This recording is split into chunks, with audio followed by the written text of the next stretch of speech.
तमाम रूहानी अमराज और मसाइल के हल के लिए पीर महमूद उल हसन तौहीदी चैनल को सब्सक्राइब कीजिए। बिस्मिल्लाहिर्रहमानिर्रहीम। अल्हम्दुलिल्लाहि वहदह वस्सलातु वस्सलामु अला मन ला नबिय्य बअदह वला रसूल बअदहु वला मासूम बअदह, अम्मा बाद। मोहतरम भाइयों और बहनों, अस्सलामु अलैकुम वरहमतुल्लाहि वबरकातुहू। बाज़ हमारे भाई और बहनें ये सवाल करते हैं कि ज़िक्रुल्लाह में सबसे अफजल ज़िक्र कौन सा है, यानी अल्लाह रब्बुल इज़्ज़त के ज़िक्र में से सबसे अफजल ज़िक्र कौन सा है। तो सबसे अफजल ज़िक्र जो है वो ज़मीन व आसमान से ज़्यादा वज़नी है।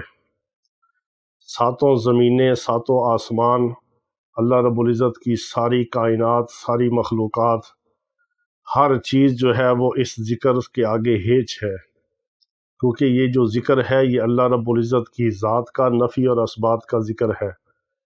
और इसी ज़िक्र को, ज़िक्रुल्लाह को कलमा तौहीद कहा जाता है। जब तक नफ़ी और असबात का पानी नहीं मिलता, इंसान की तौहीद कामिल नहीं होती। इंसान कामिल इंसान नहीं बनता, कामिल मुसलमान नहीं बनता, कामिल मोमिन नहीं बनता, कामिल तौर पर कलमा तौहीद को अपनाने वाला नहीं बनता जब तक नफ़ी और असबात का पानी नहीं मिलता। पहले अल्लाह रब्बुल इज़्ज़त ने नफ़ी करवाई है, फिर असबात है। पहले ला इलाहा है, फिर इल्लल्लाह है, यानी कोई माबूद नहीं, कोई मसजूद नहीं, कोई हाजत रवा नहीं, कोई मुश्किल कुशा नहीं, कोई बिगड़ी बनाने वाला नहीं, कोई बेटे और बेटियां देने वाला नहीं, कोई रिज़्क़ अता करने वाला नहीं, कोई शिफा देने वाला नहीं, कोई ज़िंदगी देने वाला नहीं, कोई मौत देने वाला नहीं, मगर अल्लाह। अल्लाह के सिवा पहले नफ़ी है, हर चीज़ के ऊपर तलवार चला दी गई। जितने माबूदान बातिल थे, जितने बातिल खुदा थे, जितने बुत थे, जितनी शक्लें थी, कारोबार की शक्ल में, दुकान की शक्ल में, घर की शक्ल में, जितने भी हमारे दिल के अंदर बुत हैं कि ये कारोबार से मैं पलता हूँ, दुकान से पलता हूँ, घर से मेरा ये काम होता है, फ़लाँ इंसान से ये काम होता है, फ़लाँ कब्र से ये होता है, फ़लाँ शजर से ये होता है, फ़लाँ हजर से ये होता है।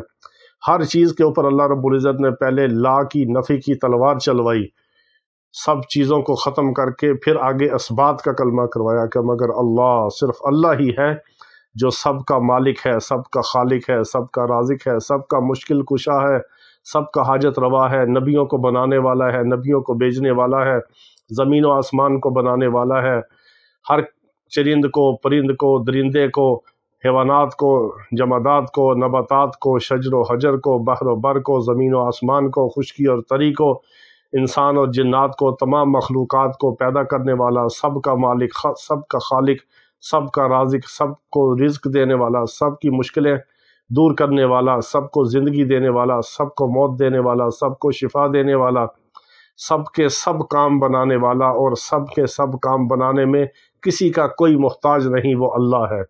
और सारी मखलूक़ात, सारी कायनातें, तमाम किस्म के 18,000 आलमीन उस अल्लाह रब्बुल आलमीन के मोहताज हैं। उसके बग़ैर, उसके इरादे के बग़ैर, उसकी मंशा के बग़ैर ना कोई पत्ता हिल सकता है, ना कोई कतरा हरकत कर सकता है, ना रेत का ज़र्रा वजूद में आ सकता है, ना हवा चल सकती है।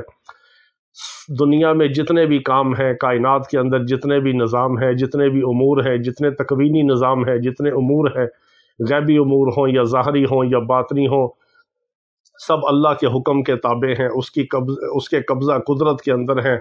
हर चीज़ को वो थामे हुए है, हर चीज़ का पैदा करने वाला है, सारे निज़ाम का चलाने वाला है, सबका बनाने वाला है, और सबको फना करेगा, और एक मेरे रब को हमेशा के लिए बका है।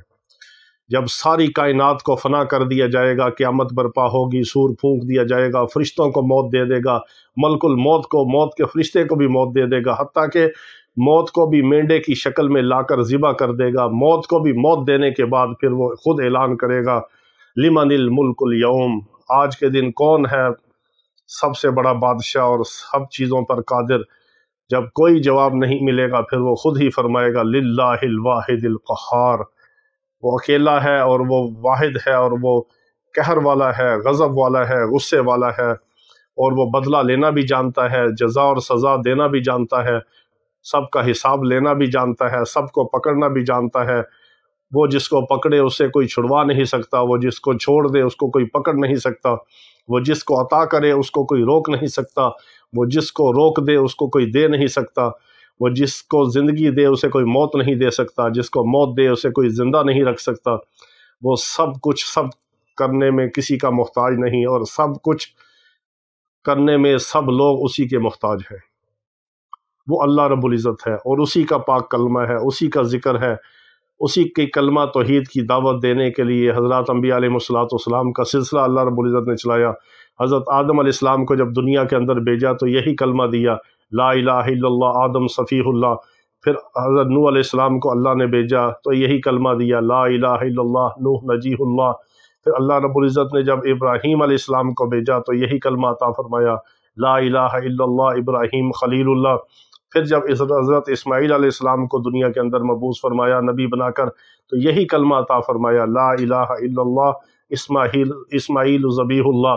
یہی کلمہ حضرت موسیٰ علیہ السلام کو عطا فرمایا، یہی کلمہ حضرت عیسیٰ علیہ السلام کو عطا فرمایا، اور یہی مبارک کلمہ توحید افضل الذکر میرے اور آپ کے آقا و مولا حضور خاتم النبیین حضرت محمد مصطفیٰ صلی اللہ تعالیٰ علیہ وسلم کو عطا فرمایا۔ اور اسی کلمے کے ساتھ دنیا کے اندر کامیابی ہے، اسی کلمے کے ساتھ آخرت میں نجات ہے، اسی کی مالا جپنے سے، اسی کا ذکر کرنے سے، اسی پر ایمان لانے سے، اسی کو ورد زبان بنانے سے ہماری دنیا بھی بنے گی، ہماری آخرت بھی بنے گی۔ اس کے بغیر نہ دنیا ہے نہ آخرت ہے۔ اور اس کلمے کی فضیلت یہ ہے کہ اگر کوئی 100 سالہ کافر ایک بار سچے دل سے زبان سے اقرار کرے اور دل سے اس کی تصدیق کر کے ایک بار پڑھ لے لا الہ الا اللہ محمد الرسول اللہ، تو میرا رب اس کے 100 سال کے کفر شرک گناہوں کو دو کے معاف کر کے ہوا میں اڑا کے صاف اور پاک کر دیتا ہے۔ یہ اتنا طاقتور اور وزنی کلمہ ہے۔ اگر اس کے ایک پرزے کے اوپر اس کلمے کو لکھ کر میزان کے ترازو میں رکھ دیا جائے تو ساتوں زمین و آسمان کو دوسرے پلڑے میں رکھ دیا جائے تو یہ پلڑا جھک جائے گا۔ یہ اتنا وزنی اتنا مبارک کلمہ ہے۔ کیوں؟ اس کلمے کے اندر اللہ رب العزت کی توحید ہے، اللہ کی ذات کا تعارف ہے، اللہ کی صفات کا تعارف ہے، اور اللہ کا اسم ذات ہے، اللہ کا ذاتی اسم ہے۔ اس کلمے کی جو نسبت ہے وہ اللہ کی ذات کے ساتھ ہے، اللہ کے کلام کے ساتھ ہے۔ اس لیے تمام چیزیں جتنے بھی ہیں، زمینیں ہیں، آسمان ہے، مخلوقات ہیں، جتنے بھی عالمین ہیں 18,000، وہ سب اللہ کی مخلوق ہے، اور یہ خالق کا کلام ہے، خالق کی صفت ہے، خالق کا تعارف ہے، خالق کا اسم ذات ہے۔ اس لیے اس کا اور اس کا کوئی موازنہ نہیں ہے۔ یہ ہے افضل الذکر۔ آپ صبح و شام ایک ایک تسبیح اللہ رب العزت کے اس پاک کلمے کی پڑھیں اس ترتیب کے ساتھ جو اکابر مشائخ سے چلتا ہوا آ رہا ہے۔ لا الہ الا اللہ، لا الہ الا اللہ، لا الہ الا اللہ، 7 بار پڑھنے کے بعد 7ویں بار پھر محمد الرسول اللہ۔ اسی ترتیب کے ساتھ آپ صبح و شام اس کو 70 بار بھی پڑھ سکتے ہیں۔ اسی ترتیب کے ساتھ آپ اس کو 10ویں بار محمد الرسول اللہ کے ساتھ مکمل کر کے آپ اس کو ایک ایک تسبیح یعنی 100 بار صبح و شام پڑھیں اور اس کی برکات حاصل کریں، اور یہ نامہ اعمال میں بھی جمع ہوگا، زمین و آسمان سے زیادہ وزنی ہوگا، اللہ کا تعلق، اللہ کا قرب، اللہ کی رضا اس سے ملے گی، اور میرے آقا علیہ الصلوۃ والسلام کی اطاعت اور بندگی بھی اس کے ذریعے سے ملے گی۔ اور آقا علیہ الصلوۃ والسلام کی اطاعت جس کو مل گئی اس کو رب کی بندگی مل گئی، اور جس کو رب کی رضا اور بندگی مل گئی اس کو آقا علیہ الصلوۃ والسلام کی اطاعت اور محبت بھی مل گئی۔ یہ دونوں چیزیں لازم و ملزوم ہیں۔ یہ ہو نہیں سکتا کہ اللہ کا فرما بردار ہو اور میرے آقا کا فرما بردار نہ ہو، میرے آقا کا فرما بردار ہو اور اللہ کا فرما بردار نہ ہو۔ یہ دونوں لازم و ملزوم ہیں۔ اللہ کا تعارف بھی میرے آقا علیہ الصلوۃ والسلام نے ہی ہمیں کروایا ہے۔ اللہ رب العزت ہمیں اپنا نام لینے کی، اپنا کلمہ توحید پڑھنے کی، اللہ رب العزت ہمیں دنیا میں بھی اور موت کے وقت بھی یہ مبارک کلمہ اللہ رب العزت ہماری زبان کے اوپر جاری فرما دے۔ وآخر دعوانا الحمد للہ رب العالمین۔